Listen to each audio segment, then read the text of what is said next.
लग रहे हाँ जी हाँ जी आगे वरना वो भाग जाएंगे। मकबूल भाई आ जाए आ जाए। आपकी ना दही जरा मैं बनाती हूँ ना, ठहरो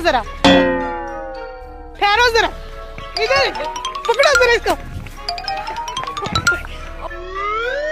बाजी बात सुने बाजी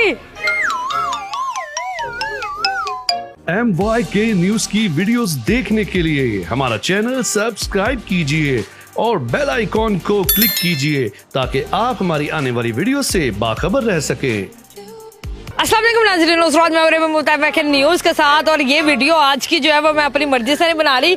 ये बाजी है, बाजी जो है वो बहुत ज़्यादा परेशान है। इनका कहना ये है कि इनके खावन जो है वो बहुत बेवफा इंसान है और दिल फेंक किस्म के इंसान है। और हर वैलेंटाइन पे, ना सिर्फ वैलेंटाइन पे बल्कि आगे पीछे भी जो है ना उनका लड़कियों के साथ चक्कर चलता रहता है। और आज इन्होंने मुझे स्पेशल फ़ोन करके बुलाया और इनका कहना ये है कि मैं लाइव उन्हें पकड़ना चाहती हूँ और मीडिया के थ्रू उन्हें पकड़ना चाहती हूँ। तो ये